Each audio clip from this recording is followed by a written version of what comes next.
Nshuti bagenzi ndabaramukije ndabaha n'ikaze ku rubuga rwa televiziyo Renaissance akaba ari amakuru mushikirizwa mu rurimi rw'ikirundi. Umuhari FPB utangaza ko kuva ku munsi wa gatandatu utazi abanywanyi babo bane harimwo n'urongoye uyo muhari General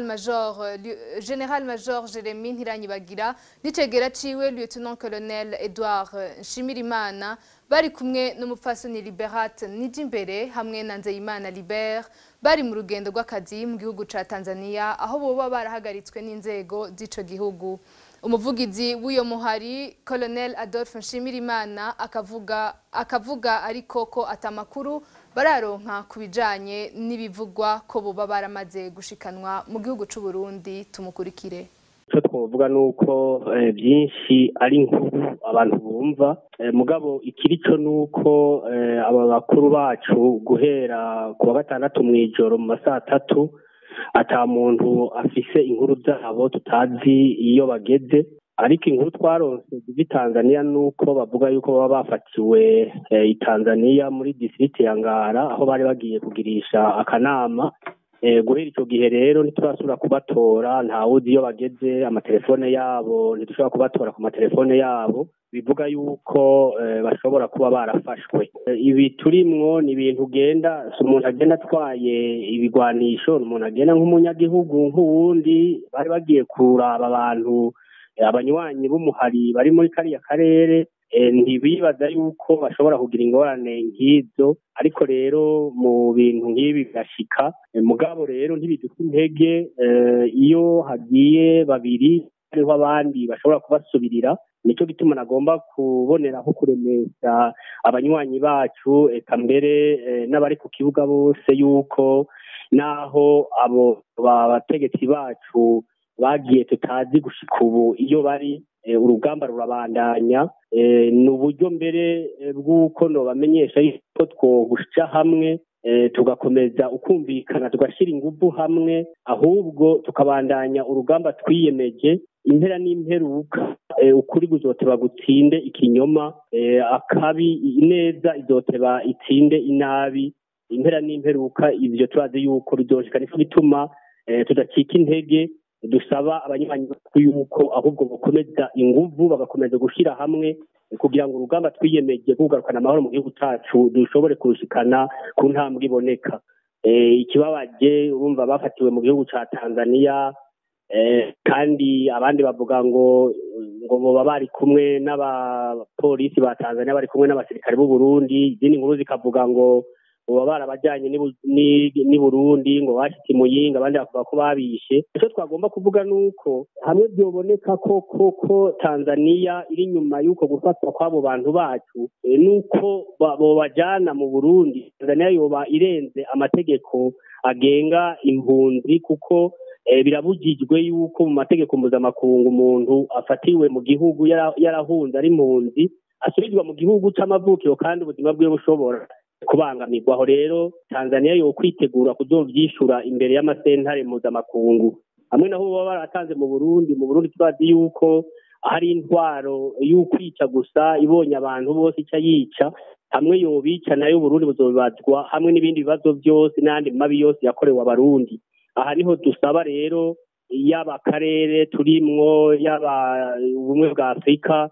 yaba mbere ibihugu mpuzamakungu ko bogerageza asanga abo bantu bacu bakiriho kugira ngo ntibitwe bapfume bashigwa imbere y'amasentare mpuzamakungu usanga hari ico babagiriza. Gushika ubu twe ntacyo tubona bagirizwa, si uko umuntu ahaguruka akavuga ati ibitagenda neza mu gihugu ni ibi, yuko leta ya Nkurunziza ikibafata nk'uko umengo n'abicanyi n'abanzi. Aha rero dusaba yuko abantu bose bifuza amahoro mu Burundi n'ibihugu mpuzamakungu yohaguruka kugira ngo niba abo bantu bakiriho ntibaze bicwe. Niba baba barishwe naho igihugu c'u Burundi n'igihugu ca Tanzania kizovyishura imbere y'amasentare mpuzamakungu. Umumenyesha makuru Innocent Muhozi aranegura inyifato y'igihugu ca Tanzania cahagaritse abantu atamutekano muke bateye mu gihugu, nayo ngo nimba baramaze kujanwa mu Burundi nkuko bivugwa ngo vyo bibabaje cane, ariko akavuga ko ivyo bibaho ku bantu baba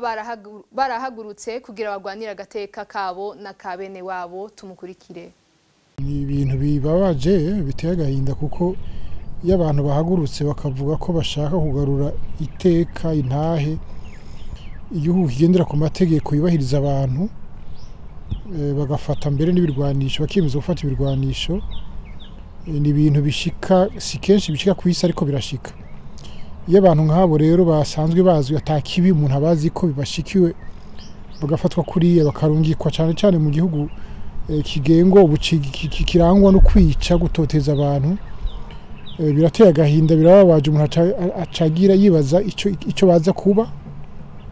muri ico gihugu gisanzwe cica abantu kibaziza ubusa ico ni cyambere no kwifuza no kwizera yuko badatotezwa baticwa nkuko abarundi benshi bandi bamaze kubashikira icya kabiri iyo abantu biyemeje urugamba nka ruriya ibyo bintu birashika no gupfa umuntu arapfa igihambaye nibaza nuko aba bantu bose mu gihugu cyacu twese twahagurutse tuvuga tuti dushaka iteka dushaka intahe dushaka iterambere ry'abarundi bose iyo uri kurahangana n'abantu nk'abariya bobo bari mu kwica mu gutoteza mu gusahura ubuzi ko wemeye gushikirwa n'amabi yose ashoboka ari ugupfa ari ugutotezwa ari ugufungwa n'ibindi byinshi bihora bishikira abandi bantu bose mu isi iyo bafashe urwo rugendo nibaza ko igihambaye nuko abantu bose bokumva yuko urwo rugamba ari urugamba atanumwe akwiye kudohokako kuko ni urugamba rwo kugarura ibuntu uburundi ni urugamba rwo kugarura ibuntu Burundi si urugamba rwo kurwanya inkuru nziza cyangwa kurwanya uyu cyangwa kwica uyu cyangwa uriya saho yaba ari ibyo nta kamaro biba bifise ni urugamba rwo kugarura uburundi ibuntu kuko ubu bwagiye ubuzimu urabye uko bumerewe uko abantu bamerewe ni ukugumya umutima rero abantu babasanzwe bari kuri iyo nzira bakamenya ko ivyo wiyemeje iyo nzira ushobora gushikirwa n'amabi yose ashoboka buri indongozi bari indongozi nyene iyo yarinze ibindongozi ndiko ifise ikintu irushije abandi ariko indongozi nayo nta ndongozi idasubirizwa naho nyene kuko iyo indongozi y'ikintu idasubirijwe no kuvuga ko nayo atakiba yubatse hariho abandi bashobora kubasubirira ni ngombwa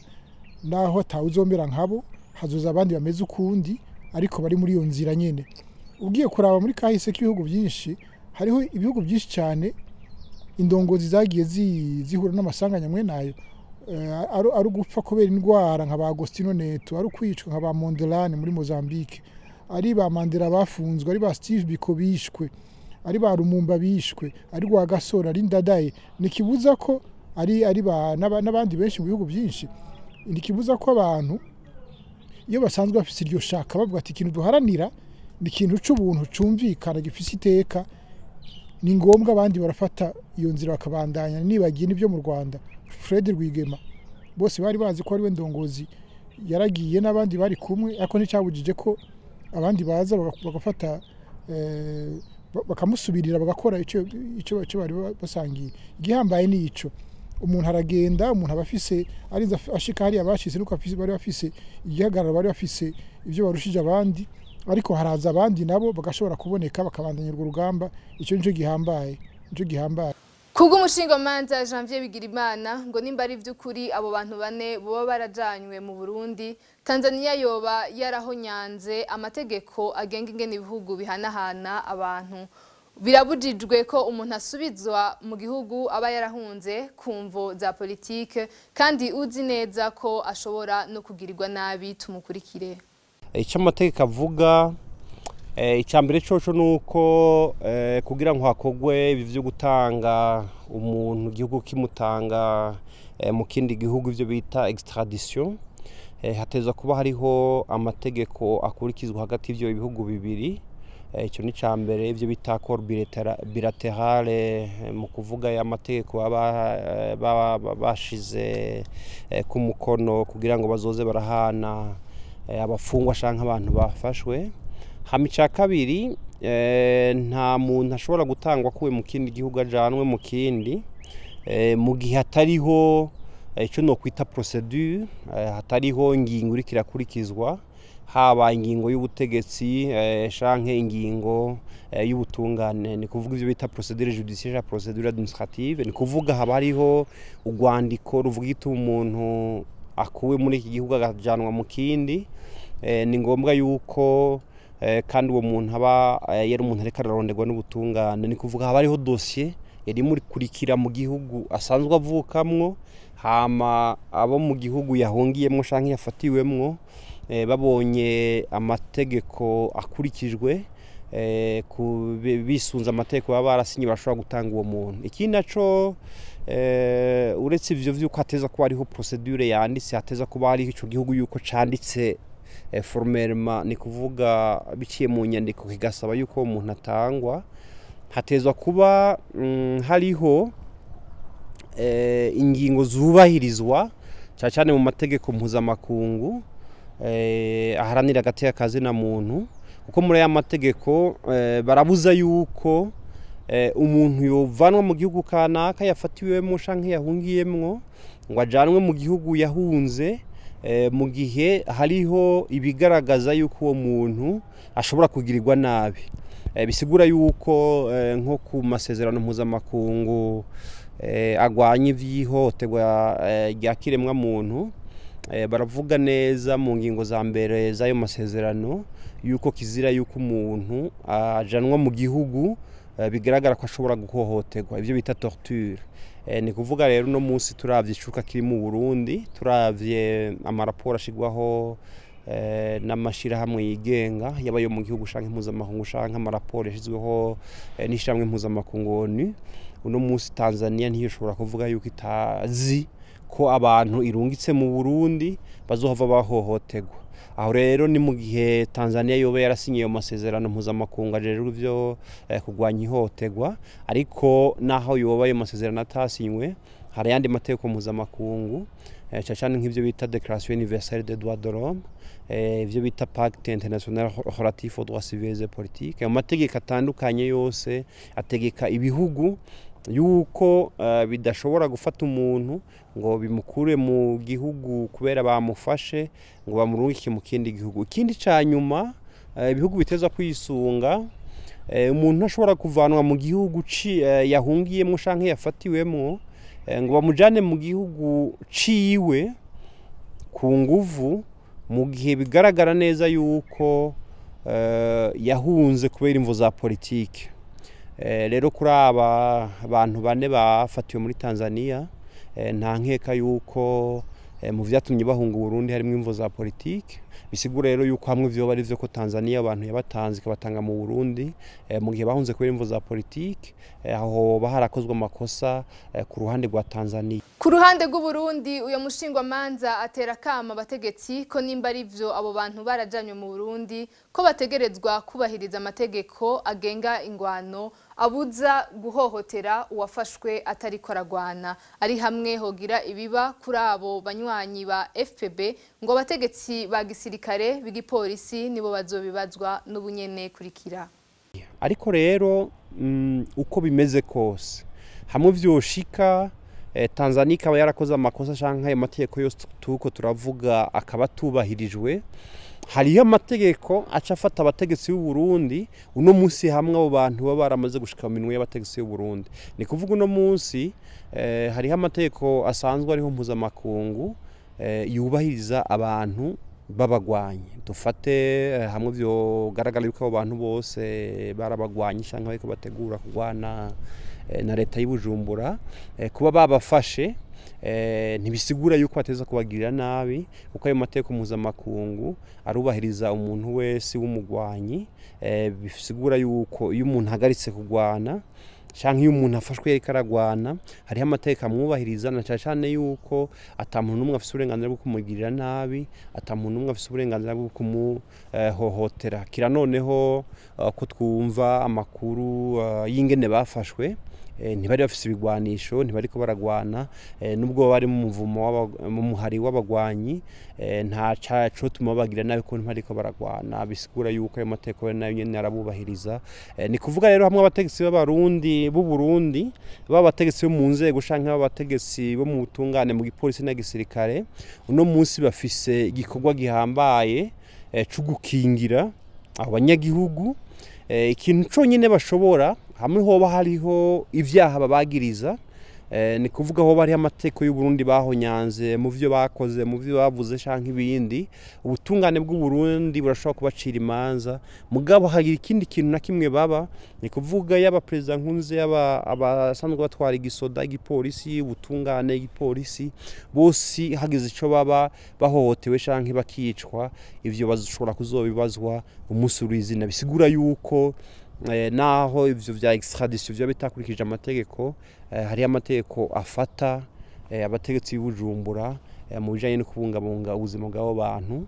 kandi ntibashobora kuronka ico bireguza ngo ntibabimenye ni ibintu vyavuzwe cyane turabona yuko umengo hari hagacerere uravye n'ukuntu bahora bihuta kuvuga gushikiriza amakuru yaba uvugira igipolisi canke uvugira Nkurunziza canke abavugira leta y'Ubujumbura ariko wagacerere karatera amakenga mugabo twagomba kubatera kamo twongere tunabagabisha yuko amateka bafata mu gihe bogira ico babagirira bisigura yuko ikintu cyo nyene bafise ko uburenganzira ni kubacira imanza hakurikijwe amategeko mu gihe bafise ico bagira aho barashobora gufatwa n'ubutungane naho nyine amategeko ajanye n'ingene imanza ziburanishwa akubahirizwa mu ntumbero yo kwibuka imyaka 10 iheze umuririmbyi yaririmba umudiho wa reggae Lucky Dube yitavye Imana abaririmbyi b'abarundi bafatanije n'abanyarwanda baratunganije igiteramo kuri uyu wa kane uheze kugira bibuke ubutumwa Lucky Dube yatanga mu ndirimbo ziwe kurikira. Imyaka 10 iraheze umuririmbyi yaririmba umudiho wa reggae Lucky Dube yitavye Imana. Abaririmbyi b'abarundi bahugiye mu gihugu cy'u Rwanda bari kumwe n'abaririmbyi b'abanyarwanda basanzwe baririmba umudiho wa reggae kuri uyu wa kane batunganije igiteramo cyo kwibuka imyaka 10 iheze Lucky Dube yitavye umuremyi. Iki giteramo ubu kwanza kigize inshuro y'icumi kuko barakwije imyaka 10 buri mwaka twama tubitegura kubera umuntu yigishize ise ibintu byinshi isi kandi abantu benshi baramwubaha natwe turamwubaha ko yarakoze ibintu bidasanzwe ubutumwa yatanze kuri ino si so nico ituma tumwibuka kandi si twebwe gusa ino semeni yose iki cyumweru cyose cyashi abantu bagi bamwibuka mu bihugu bitandukanye nico ituma twavuze tumwibuka uyu munsi itariki 19 hamwe n'itariki 21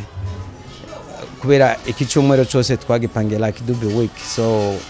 niyo mpamvu twatumye dutegura bino biteramo kubera nawe yaharanira amahoro natwe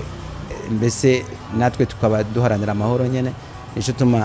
igituma yagiye mission y'ubwo yari irangiye ariko n'abandi tukayikomeza ariko tukaguma twibuka abakoze ivyiza bose. Umuririmbyi rurangiranwa yaririmba umudiho wa reggae akaba yarakomeye urevye ubutumwa bwari mu ndirimbo ziwe uyu numwe yemeza ko Lucky Dube yigisha urukundo n'ibindi. Akajambo Lucky Dube yavuze kanyuze ku mutima nuko yavuze ngo abarasta turangwe n'urukundo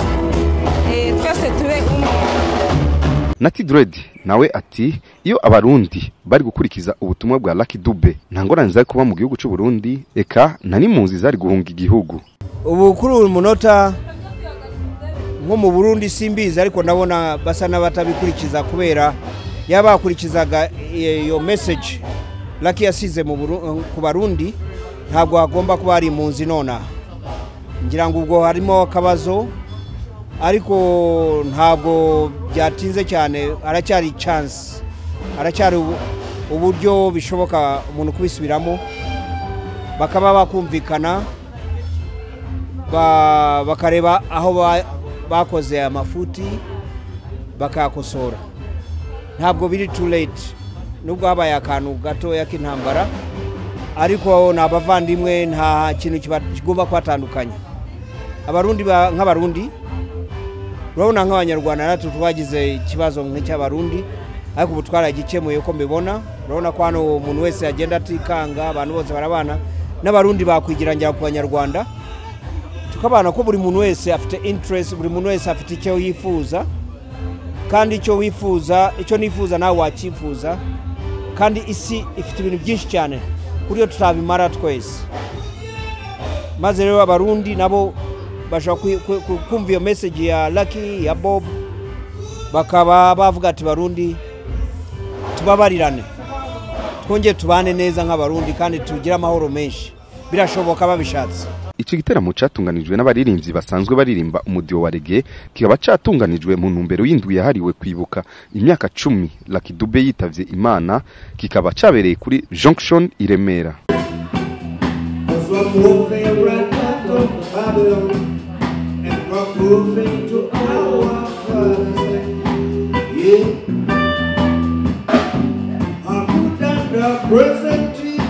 Uko umwaka utashe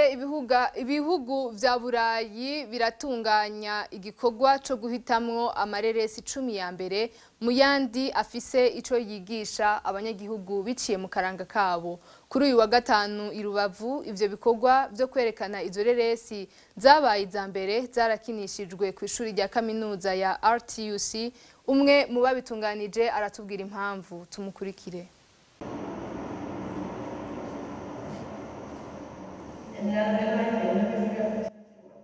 Nkuko vyama iyo umwaka utashe ibihugu vy'Iburayi bitora amareresi 10 ya mbere nziza nico zigisha abanyagihugu. Kuri uyu wa gatanu Rubavu nico gikorwa cabereye co kwerekana izo reresi 10 abanyeshure biga muri kaminuza RTIC. Mu batunganije ico gikorwa aratubwira impamvu bateguye ico gikorwa. Ubundi filme ikoreshwa nk'igikoresho cyo kusangiza abandi imico yacu. Rero twagize igitekerezo cyo gusangiza abanyarwanda imico y'Uburayi, cyane ko filme ari ikintu gifasha kwereka abantu ko hari ibintu duhuriyeho. Rero twahisemo gukoresha filme kugira ngo tugere kuri iyo ntego yo gusangiza imico. Filme zagiye zihitwamo na buri ambasade ku giti cyayo niyo yoherezaga filme bo bihitiyemo. Ntabwo nzi impamvu icyo bagenderagaho ko buri gihugu kiba gifite intego yacyo yihariye, ariko icyo nabona izi filme zose zihuriyeho nuko zose ari drama zivuga ku buzima, ntabwo ziri propaganda zivuga wenda ku bintu runaka. Zose ni drama zivuga ku buzima bw'abantu, ku buryo umuntu ari wese wayireba yamukoraho, yayumva akabona ko ifite aho ihuriye n'ubuzima bwe. Umwe mu bakurikiye izo reresi arashima kandi akavuga ko zibigisha iby'ubuzima bikazobafasha mu minsi iri imbere. Izi reresi batweretse zanshimishije cyane ko batweretse ibintu bidufasha mu buzima, ibintu bibaho bishobora gufasha no mu minsi iri imbere. Yego. Ubundi yitabiriye ico gikorwa nawe arashima ico gikorwa akavuga ko biciye mu kuraba amareresi afise ico yungutse bikazonamutuma agira ico ashitse ko mu vy'ubuzima. Je suis jeune et apparemment tous les jeunes. Ndumukobwa rero nk'umukobwa nigeza gukunda kuraba ireresi kugira nkuremwo inyigisho. Ireresi rero imfasha mu kwiyumvira ku buzima bwanje eka no gukora n'inguvu kugira nzoshike kure mu buzima. Ça va être dur pour atteindre nos objectifs. Izo reresi 10 nziza za mbere ku mugabane w'Iburayi zikaba zitogwa n'ubuserukizi bw'ibihugu vy'Iburayi bisanzwe bikorera muri Afrika, zigaca zerekanwa mu bihugu 5 byo muri Afrika harimo n'igihugu cy'u Rwanda. Ni kuri no nkuru dusozereye ko amakuru yacu, turabashimiye ko namwadukurikiye naho ubutaha.